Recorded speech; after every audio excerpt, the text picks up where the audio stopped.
Hello everyone, welcome to MBBS direct. आज हम इस वीडियो में बात करेंगे tuition fees and living cost in China के बारे में, और इसके साथ ही कुछ और पॉइंट पे भी डिस्कशन होगा जो मैं आपको बता देता हूँ। पहला पॉइंट है कि complex eligibility criteria for Chinese universities.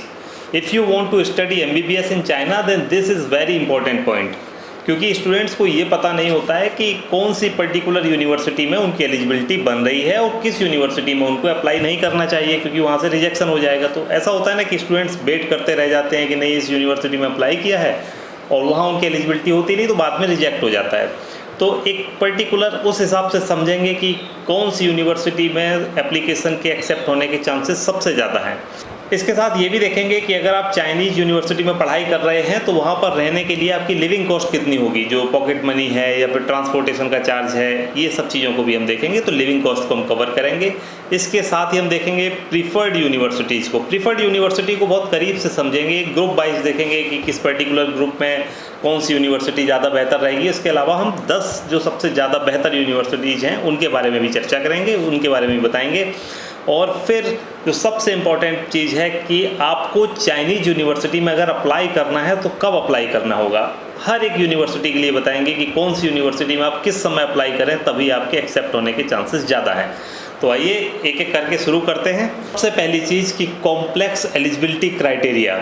देखिए, चाइना की यूनिवर्सिटीज़ में कुछ यूनिवर्सिटीज़ ऐसी होती हैं जो नीट का स्कोर प्रीफर करती हैं कि अगर आपका नीट का स्कोर काफ़ी हाई है, काफ़ी ज़्यादा है, 400-500 के करीब है, तो आपके पीसीबी मार्क्स को उतनी वैल्यू नहीं देती, फिर आपका एक्सेप्टेंस वहाँ पर हो जाता है।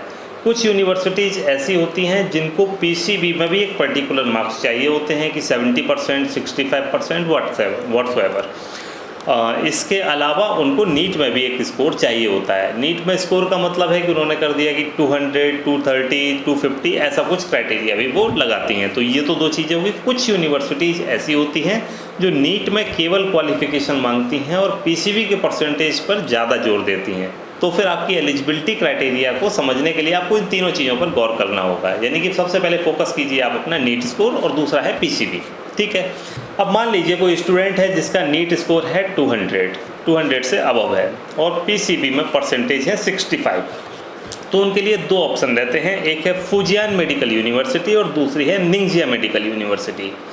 अगर नीट स्कोर हो जाता है 250 और 65% मार्क्स ही रहते हैं तो फिर सेंडोंग यूनिवर्सिटी में स्टूडेंट अप्लाई कर सकते हैं, काफ़ी बेहतर यूनिवर्सिटी है। फिर 250 से ऊपर नीट स्कोर हो जाता है और 70% मार्क्स आते हैं तो फिर काफ़ी अच्छी यूनिवर्सिटीज़ आपके लिए ओपन हो जाती हैं, जिसमें पहला नाम आता है श्यामिन यूनिवर्सिटी का, दूसरा शियानजाओटोंग यूनिवर्सिटी का, तीसरा है साउथ ईस्ट यूनिवर्सिटी। फिर आप यांगजाओ यूनिवर्सिटी में भी अप्लाई कर सकते हैं, ग्वांगजाओ मेडिकल यूनिवर्सिटी में भी अप्लाई कर सकते हैं। तो ये तो 250 अगर नीट स्कोर है, 70% से ऊपर मार्क्स हैं। तो कुछ और यूनिवर्सिटीज़ भी हैं, जैसे कि जिलिन यूनिवर्सिटी है, इसके अलावा सुचाओ यूनिवर्सिटी है, ग्वांगसी मेडिकल यूनिवर्सिटी है, वेंजाओ मेडिकल यूनिवर्सिटी और अनहुई मेडिकल यूनिवर्सिटी है। ये यूनिवर्सिटीज़ ने अपना अपडेटेड क्राइटेरिया भी दिया है कि ये उनका बेसिक कि हमें इतना नीट स्कोर चाहिए और इतने पीसीबी के परसेंटेज चाहिए। क्योंकि सीट्स भी कम हुई हैं, अभी रिसेंट एक लिस्ट आई है मिनिस्ट्री ऑफ एजुकेशन चाइना की तरफ से, तो उसके बाद उन्होंने अपना एलिजिबिलिटी क्राइटेरिया बनाकर दिया है। ये अपडेटेड एंड लेटेस्ट क्राइटेरिया है। फिर अगर नीट स्कोर 300 प्लस रहता है और 70% से ऊपर मार्क्स आते हैं स्टूडेंट्स के, तो फिर इनके पास में ऑप्शन रहते हैं Nanjing medical university, Jiangsu university, Kunming medical university, China medical university और सिचुआन यूनिवर्सिटी। ये काफ़ी बेहतर यूनिवर्सिटीज़ हैं, फाइनेस्ट यूनिवर्सिटीज़ मानी जाती हैं ये चाइना की। तो ये इस तरह से आप देख सकते हैं कि 300 से ऊपर मार्क्स हैं नीट में और 70% से ऊपर पीसीबी का स्कोर है, तो फिर आप इन यूनिवर्सिटीज़ में अप्लाई कर सकते हैं। अब कुछ यूनिवर्सिटी जो नीट का स्कोर कंसीडर ही नहीं करती, उनको केवल क्वालिफिकेशन चाहिए होती है इंडियन स्टूडेंट्स के लिए, और पीसीबी में स्कोर वो देखते हैं 70% से ऊपर। अगर मान लीजिए कि 70% से ऊपर किसी स्टूडेंट का स्कोर है, नीट में क्वालिफाई है, तो फिर वो अप्लाई कर सकता है झिजियांग यूनिवर्सिटी में, तोंगजी यूनिवर्सिटी में और Huazhong university of science and technology में। ये काफ़ी अच्छी यूनिवर्सिटीज़ हैं। ये प्रीफर्ड यूनिवर्सिटीज़ में सबसे पहले नंबर पे बहुत सारे स्टूडेंट्स इसको रखते हैं। तो इस तरह से ये बहुत अच्छी यूनिवर्सिटी जो कि नीट क्वालिफिकेशन और 70% से ऊपर अगर पीसीबी का स्कोर है तो आपको एडमिशन दे सकती हैं। आप एक काम कर सकते हैं, आप इस वीडियो को पॉज करके इसका स्क्रीनशॉट ले लीजिए, अपने पास रखिए, तो आपको एलिजिबिलिटी समझने में ज़्यादा आसानी होगी। अब दूसरी चीज़ मैं ये बताना चाहता हूँ यहाँ पर कि बहुत से स्टूडेंट ऐसे हैं जो नानजिंग यूनिवर्सिटी में स्टडी करते हैं, नानजिंग मेडिकल यूनिवर्सिटी में स्टडी करते हैं, जियांगसू यूनिवर्सिटी में स्टडी करते हैं और उनके परसेंटेज 64-63% भी हैं। यूनिवर्सिटी ने एक्सेप्ट किया है। होता क्या है कि आपका नीट स्कोर कितना है और 12th में पीसीबी का परसेंटेज कितना है, दोनों चीज़ें ही देखी जाती हैं। अगर एक का वेटेज काफ़ी ज़्यादा होता है तो दूसरे को उतना ज़्यादा सीरियसली नहीं देखती हैं। कुछ यूनिवर्सिटीज़ पीसीबी के स्कोर पर बिल्कुल भी समझौता नहीं करती। तो आप इसके लिए एक बार अगर कॉल करेंगे हमारे काउंसलर से तो वो आपको बता देंगे कि कौन सी पर्टिकुलर यूनिवर्सिटी में आपका चांसेस है भी या नहीं। तो आप ऐसा ना सोचें कि 70% लिखा हुआ है और आपका नीट स्कोर 300 से ऊपर है। अगर आपके पीसीबी में स्कोर 65% है और नीट का स्कोर अगर आप मान लीजिए कि 500 एक्सपेक्ट कर रहे हैं तो नानजिंग यूनिवर्सिटी आपको एडमिशन नहीं देगी। ऐसा नहीं है, नानजिंग में बहुत सारे स्टूडेंट एडमिशन लेकर पढ़ाई कर रहे हैं जिनका पीसीबी का स्कोर कम है, नीट का स्कोर ज़्यादा है। तो इसको बहुत सीरियसली आपको समझना होगा। हालांकि बेसिक जो क्वालिफ़िकेशन वगैरह जो मांगी गई है स्टूडेंट्स की तो वो मैंने आपको बता दी। अब आते हैं लिविंग कॉस्ट के ऊपर। लिविंग कॉस्ट मतलब कि अगर आप चाइना में रहते हैं तो आपको कितना खर्च चाहिए। आपने ट्यूशन फीस जमा कर दी, हॉस्टल एकोमोडेशन की फ़ीस जमा कर दी, मेडिकल इंश्योरेंस करवा लिया, वीज़ा भी आपका रिन्यू हो गया, रजिस्ट्रेशन वगैरह भी आपका हो गया।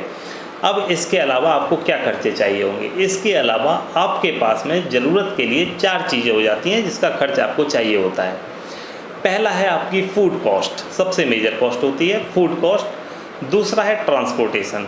आप यूनिवर्सिटी के अंदर ही मान लीजिए काफ़ी बड़े कैंपस होते हैं, आप यूनिवर्सिटी के अंदर भी ट्रांसपोर्ट का इस्तेमाल करते हैं। कभी आप शहर में किसी काम से भी जाते हैं, घूमते भी हैं, तो उस सब में आपका ट्रांसपोर्टेशन का कितना खर्च चाहिए होता है। फिर इसके अलावा स्टेशनरी कॉस्ट। स्टेशनरी का मतलब है कि बुक्स चाहिए, पेन चाहिए, पेंसिल चाहिए और भी बहुत सारी छोटी छोटी चीज़ें चाहिए होती हैं स्टडी के दौरान। उन सब का कितना खर्च आपको लगेगा, तो ये स्टेशनरी कॉस्ट में आ जाती है। और चौथी चीज़ है आपकी पॉकेट मनी। कुछ खर्च आपको निजी खर्च के लिए भी कुछ चाहिए होते हैं पैसे।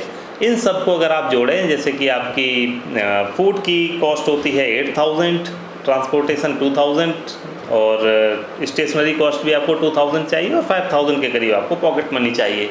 ये सब चीज़ें अगर आप ऐड करते हैं तो 17,000 रुपीज़ पर मंथ ये आपको चाहिए अगर आप चाइना में स्टडी कर रहे हैं, हॉस्टल में रहते हैं। इसके अलावा ये खर्च आपको फूड वगैरह की चीज़ों को सपोर्ट करने के लिए चाहिए। Now we move to the topic preferred universities in China. Preferred universities for MBBS in China, this is very important. देखिए चाइना के अंदर बहुत सारी यूनिवर्सिटीज़ हैं। अब उनको कैसे आप प्रीफर्ड की लिस्ट में लाएंगे, कैसे आप समझेंगे कि कौन सी यूनिवर्सिटी अच्छी रहेगी, इसके लिए हमने इसको 4 ग्रुप्स में डिवाइड किया है। पहला ग्रुप है कि वर्ल्ड की टॉप 1% यूनिवर्सिटीज़ का ग्रुप, जिसमें कि चाइना की वो यूनिवर्सिटीज़ हैं जो वर्ल्ड की टॉप 1% में आती हैं। दूसरा ग्रुप है जिसमें वर्ल्ड की 2% से 5% की यूनिवर्सिटीज़ आती हैं, यानी कि वर्ल्ड की टॉप 5% में आने वाली यूनिवर्सिटीज़ हैं। फिर जहाँ पर ज़्यादा ग्रुप सी में है कि जहाँ पर ज़्यादा इंडियन स्टूडेंट्स जाते हैं, हर साल 60-70 के करीब जाते हैं, इससे ऊपर भी जाते हैं और करीब आपको मिलेंगे वहाँ पर 200-250 स्टूडेंट ऑलरेडी स्टडी कर रहे होंगे वो। फिर ग्रुप डी, जहाँ आप डायरेक्ट फ़्लाइट की कनेक्टिविटी के साथ पहुँच सकते हैं। तो ये तो 4 ग्रुप्स में हमने डिवाइड किया है। अब हम पहला ग्रुप देखेंगे, ग्रुप ए, वर्ल्ड की टॉप 1% यूनिवर्सिटीज़ वाला ग्रुप। इसमें पहली यूनिवर्सिटी आती है वो है Fudan university. Fudan university China की एक तो महंगी यूनिवर्सिटी है काफ़ी, एप्लीकेशन की डेडलाइन भी पास हो चुकी है, लेकिन ये सबसे बेहतर यूनिवर्सिटी मानी जाती है चाइना के लिए। लेकिन अभी तो इसमें एडमिशन पॉसिबल नहीं होगा। झीजियांग यूनिवर्सिटी, झीजियांग यूनिवर्सिटी भी वर्ल्ड रैंकिंग 54 है, बहुत ही अच्छी यूनिवर्सिटी है। 30 अप्रैल इसमें लास्ट डेट थी एप्लीकेशन की। इसके अलावा कुछ स्टूडेंट्स ने उसमें एडिशनल टाइम मांगा था, क्योंकि आजकल कोरोना वायरस हर जगह फैला हुआ है। तो अगर आप अप्लाई करना चाहते हैं तो आप 10 मई से पहले झीजियांग यूनिवर्सिटी में अप्लाई कर सकते हैं। इसके अलावा तोंगजी यूनिवर्सिटी सांघाई में है, बहुत अच्छी यूनिवर्सिटी है, इसमें भी एप्लीकेशन आप दे सकते हैं, बहुत अच्छी यूनिवर्सिटी है।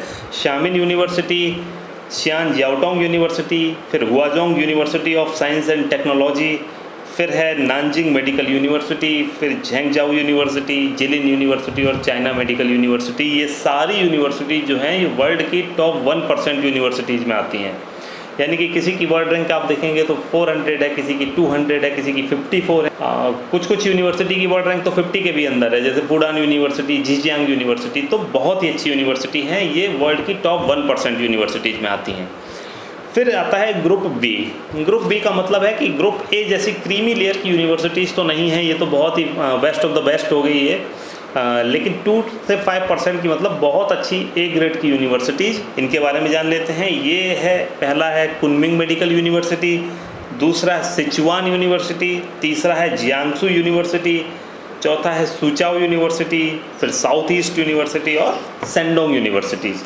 ये top 5% universities in the world, ये भी काफ़ी अच्छी यूनिवर्सिटीज़ हैं। इसके अलावा अब हम चलते हैं ग्रुप सी की तरफ। ग्रुप सी जहाँ पर ज़्यादा इंडियन स्टूडेंट्स जाते हैं, बहुत सारे इंडियन स्टूडेंट्स यूनिवर्सिटीज़ में जाते हैं। आप मेडिकल काउंसिल ऑफ इंडिया में जाकर देखेंगे तो करीब 80-100 के करीब सीट हैं इंटरनेशनल स्टूडेंट्स की, और उसमें मैक्सिमम इंडियंस ही जाते हैं। उनमें एक यूनिवर्सिटी है वेंजाओ मेडिकल यूनिवर्सिटी, दूसरी है अनहुई मेडिकल यूनिवर्सिटी, तीसरी है यांगजाओ यूनिवर्सिटी, चौथी है चिंगदाओ यूनिवर्सिटी और पांचवी है ग्वांगझोउ मेडिकल यूनिवर्सिटी। तो ये यूनिवर्सिटीज़ हैं जहाँ पर काफ़ी इंडियन स्टूडेंट्स जाते हैं, बहुत ज़्यादा आपको इंडियंस मिलेंगे। तो आपकी अगर प्रेफरेंस ऐसी है कि ज़्यादा इंडियन स्टूडेंट्स होने चाहिए तो आप इनमें से कोई भी यूनिवर्सिटी का चुनाव कर सकते हैं। ठीक यूनिवर्सिटीज़ हैं, काफ़ी अच्छी हैं, लेकिन इनसे ऊपर की चॉइस में आपको टॉप 1% और टॉप 5% वाली यूनिवर्सिटीज़ भी रहती हैं। समय रहते आवेदन करेंगे तो फिर आपको उन यूनिवर्सिटीज़ में भी एडमिशन मिल सकता है। फिर MBBS इन चाइना के लिए वो यूनिवर्सिटी जहाँ पर डायरेक्ट फ़्लाइट की कनेक्टिविटी हो। बहुत सारे पेरेंट्स पूछते हैं कि ऐसी यूनिवर्सिटीज़ बताइए जहाँ पर डायरेक्ट फ़्लाइट जाती हो इंडिया से, दिल्ली से, मुंबई से, कोलकाता से। ये तो ऐसी यूनिवर्सिटीज़ हैं। देखिए ग्वांगझोउ मेडिकल यूनिवर्सिटी, ये ग्वांगझोउ सिटी में है, MBBS के लिए काफ़ी फेमस है। बहुत सारे इंडियन स्टूडेंट्स जाते हैं इस यूनिवर्सिटी में, और डायरेक्ट फ़्लाइट है, काफ़ी बड़ा शहर है, अच्छी यूनिवर्सिटी है, आप यहाँ पर अप्लाई कर सकते हैं। सिचुआन यूनिवर्सिटी, लास्ट ईयर ही फ़्लाइट चालू हुई है Delhi to Chengdu. Sichuan university वैसे तो काफ़ी अच्छी यूनिवर्सिटी भी है, टॉप 5% इन द वर्ल्ड आती भी है, तो आप यहाँ पर भी MBBS के लिए अप्लाई कर सकते हैं। फिर MBBS के लिए बहुत अच्छी यूनिवर्सिटी एक रहेगी तोंगजी यूनिवर्सिटी। ये सांघाई में है, बहुत बढ़िया यूनिवर्सिटी है, वर्ल्ड की टॉप 1% यूनिवर्सिटी में आती है, काफ़ी अच्छी यूनिवर्सिटी है और सांघाई के सिटी सेंटर में है। आप इसके बारे में और डिटेल्स भी देख सकते हैं इंटरनेट पर, काफ़ी अच्छी है। तो ये है, यहाँ पर भी डायरेक्ट फ़्लाइट है सांघाई के लिए। फुडान यूनिवर्सिटी में भी आप अगर पढ़ाई करते हैं तो सांघाई तक डायरेक्ट फ़्लाइट से जाएंगे आप। और फिर एक है कुनमिंग मेडिकल यूनिवर्सिटी। कुनमिंग भी डायरेक्ट फ़्लाइट जाती है दिल्ली से, वीक में 2 बार चलती है, कोलकाता से भी डायरेक्ट फ़्लाइट जाती है। तो कुनमिंग मेडिकल यूनिवर्सिटी भी काफ़ी अच्छा ऑप्शन है आपके पास if you want to pursue MBBS in China. ये तो हो गया group A, B, C, D के हिसाब से आपने समझा कि कौन सी यूनिवर्सिटी है जो वर्ल्ड की टॉप 1% में है। MBBS के लिए कौन सी यूनिवर्सिटी ज़्यादा बेहतर है, कौन सी वर्ल्ड की टॉप 2 से 5% यूनिवर्सिटी है। अब if you want to do MBBS in China then 10 preferred universities should be. First university you can choose, देखिए फुडान यूनिवर्सिटी में एडमिशन क्लोज हो चुके हैं तो वहाँ तो आप अप्लाई करेंगे नहीं, तो फिर सेकंड बेस्ट यूनिवर्सिटी आपके पास में आ जाती है झिंजियांग यूनिवर्सिटी। थोड़ा सा समय भी इसमें बाकी है। झिंजियांग यूनिवर्सिटी में आप अप्लाई कर सकते हैं, तोंगजी यूनिवर्सिटी में आप अप्लाई कर सकते हैं। इसके अलावा थर्ड जो आपके पास में बेस्ट चॉइस है वो है श्यामिन यूनिवर्सिटी। श्यामिन यूनिवर्सिटी में भी अप्लाई कर सकते हैं। 30 अप्रैल को काफ़ी सारे स्टूडेंट्स का वहाँ पर एक्सेप्टेंस हुआ है, मतलब कल के दिन ही यूनिवर्सिटी एनरोलमेंट नंबर भी जारी कर देगी जिससे कि स्टूडेंट ट्रैक कर सकते हैं अपना एप्लीकेशन का स्टेटस। तो श्यामिन यूनिवर्सिटी ने भी अपना पोर्टल ओपन कर दिया है, काफ़ी अप्लाई कर रहे हैं लोग।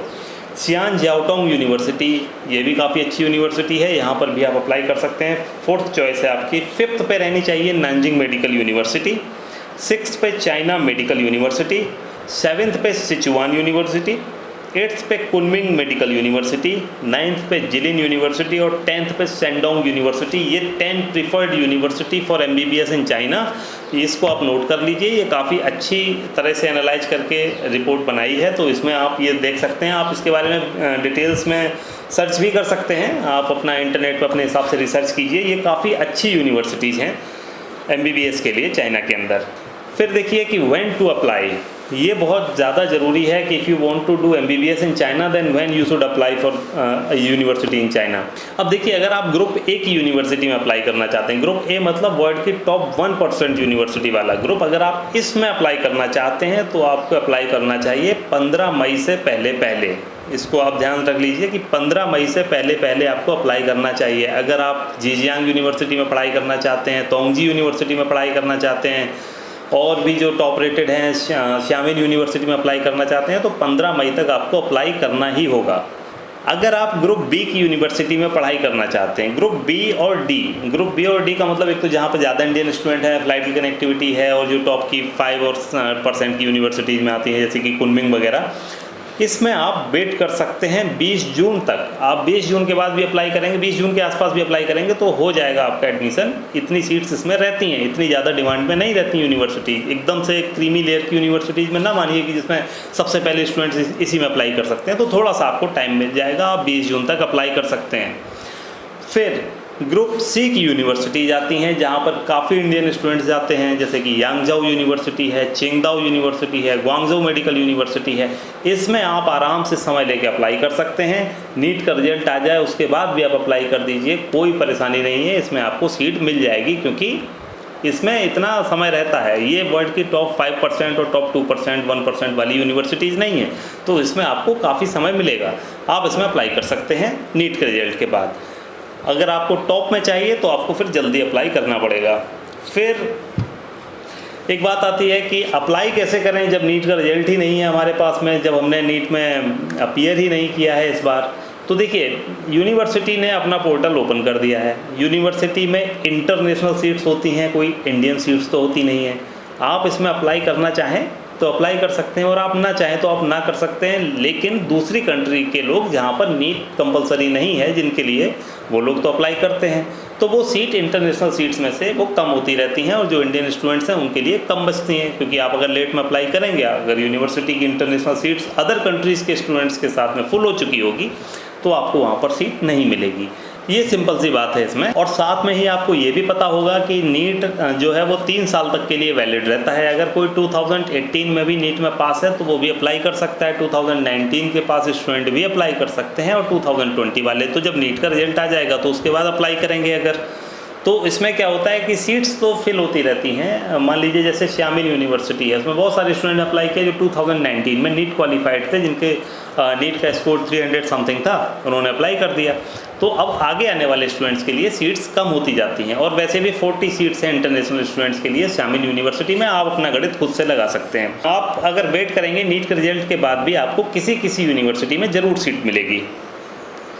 फिर एप्लीकेशन जब स्टार्ट हो गई है तो फिर आपको कैसे पता चलेगा? तो जब भी आप अप्लाई करेंगे तो आपको एक एक्नॉलेजमेंट मिलेगा, आपको एक एप्लीकेशन नंबर मिलेगा जिससे आप अपनी एप्लीकेशन को ट्रैक कर सकते हैं। उसके साथ ही कुछ यूनिवर्सिटीज़ ने अपना ऑनलाइन इंटरव्यू वगैरह स्टार्ट कर दिया है। जीजियांग यूनिवर्सिटी में मान लीजिए जैसे, या फिर फुडान यूनिवर्सिटी में जिन्होंने अप्लाई किया है, तो उनकी एडमिशन की प्रोसेस आगे बढ़ रही है। तो उनके जो स्टूडेंट्स हैं वो ऑनलाइन इंटरव्यू वगैरह में भी अप्लाई कर रहे हैं। तो ये सब चीज़ें हैं। तो मुझे उम्मीद है कि आपको काफ़ी कुछ समझने को मिला होगा इस वीडियो में। बाकी आपके अगर कोई कमेंट है तो आप मुझसे पूछ सकते हैं कमेंट करके इस वीडियो के नीचे। और बाकी mbbsdirect.com पर आप विजिट करके भी चीज़ों को देख सकते हैं, काफ़ी डिटेल में वहाँ भी चीज़ें दी हुई हैं।